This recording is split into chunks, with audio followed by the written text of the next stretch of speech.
இல்லை அதையெல்லாம் ஒன்றும் செய்ய முடியாது. ஏற்கனவே நானே அதை இடிக்கக்கூடாதுன்னு போராடி இருக்கேன். அதை இடிக்க அப்போ கட்ட அனுமதிச்சவனை தான் கொஞ்சம் சரி பண்ணணும், பச்சை மட்டை வச்சு புழக்கணும்.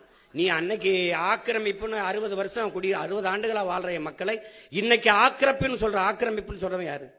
ஆக்கிரமிக்கும் போது என்ன பண்ண? நீ முதல்ல ஒரு செங்கலை போய் நட்டான்ல, அவனுக்கு மின் இணைப்பு, வீடு கட்ட உரிமை, எரிகாற்று இணைப்பு, நீர் இணைப்புலாம் கொடுத்தது யாரு?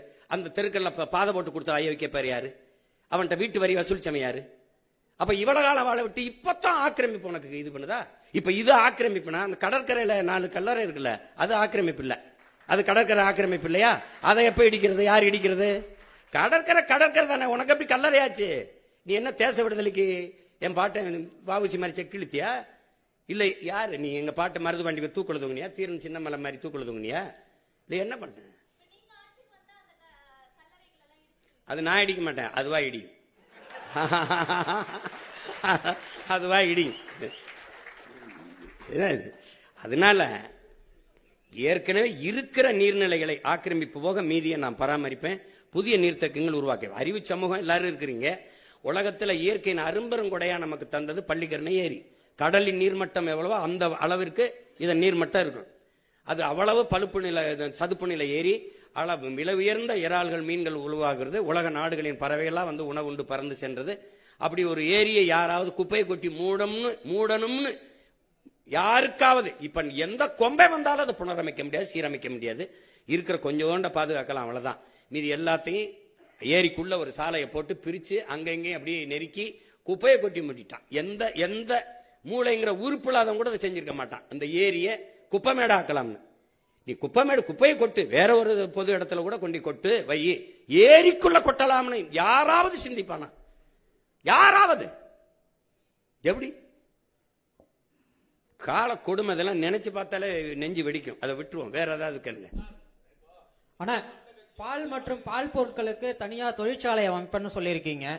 ஆவின் இதே வேலை தானே செஞ்சிட்டு இருக்கு. இதுல நீங்க என்ன மாற்று செய்ய போறீங்க? என்ன செய்யுது ஆவின்?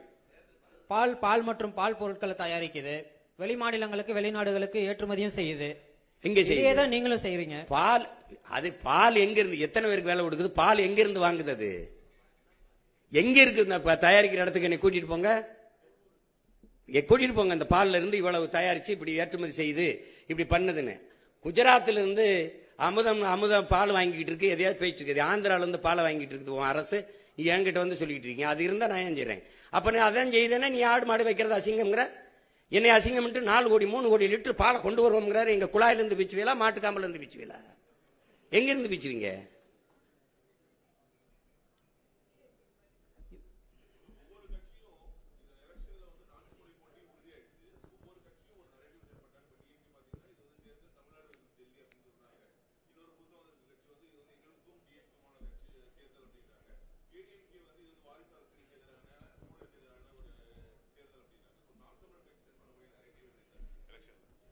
இல்ல அதுல உங்களுக்கு தெரியுங்க, போட்டிங்கிறது கோட்பாட்டு அளவு போட்டி தான். உங்களுக்கு இதுவரை இந்த நாட்டில் என் மக்களுக்கு இருக்கிற பிரச்சனைகள், துன்பங்கள் இருக்குல்ல, இந்த பிரச்சனைகள் தினந்தோறும் போராட்டம் நடக்குது. அதை நீங்க என்னை விட நீங்க ஊடகத்தில் இருக்கிற பிள்ளைகள் நீங்க நல்லா கவனிப்பீங்க.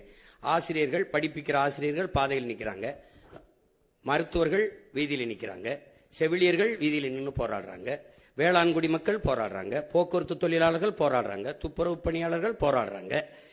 எல்லாருமே வீதிக்கு வந்து போராடும் போது அரசு நல்லாட்சி கொடுக்குறேன்னு சொல்லுது. இப்ப கடந்த காலத்துல நிறைய போராட்டங்கள் வந்ததை நீங்க பார்த்திருப்பீங்க.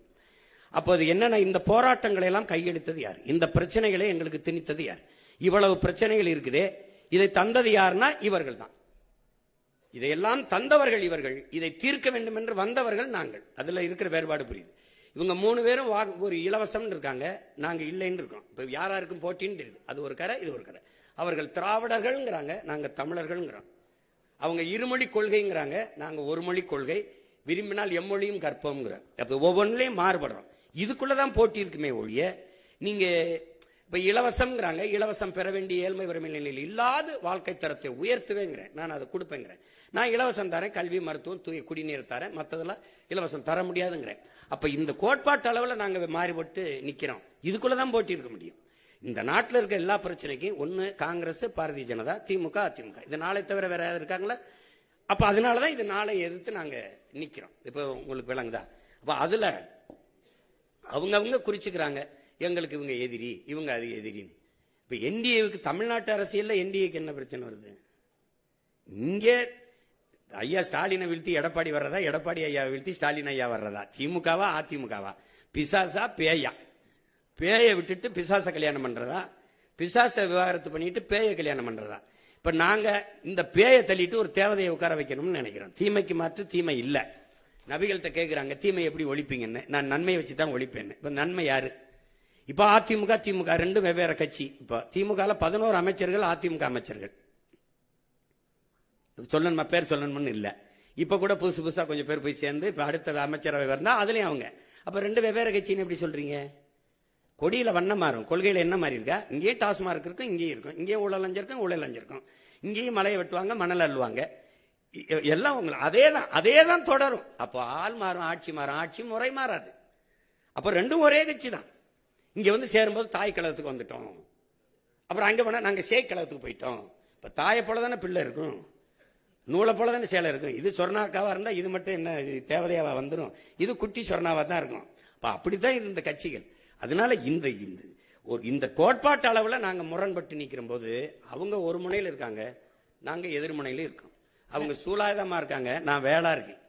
உள்ளாட்சி தேர்தல் நடத்துவது மாநில அரசுடைய ஒரு கடமை. ஆனா உள்ளாட்சி தேர்தல் பத்தி நாம் தமிழர் கட்சியோட நிலைப்பாடு என்ன? இல்ல, எனக்கு இந்த உள்ளாட்சியின் மூலமா அங்கதான் அதிகமா இங்க சாதி மத பிளவுகளும் அந்த தீண்டாமை ஏற்றத்தாழ்வுகளும் அதிகமா இருக்குது நம்ம பாக்குறோம். எம்ஜிஆர் அவர்கள் இருக்கும்போது உள்ளாட்சி தேர்தலை நடத்தல. இப்ப என்னோட கோட்பாடு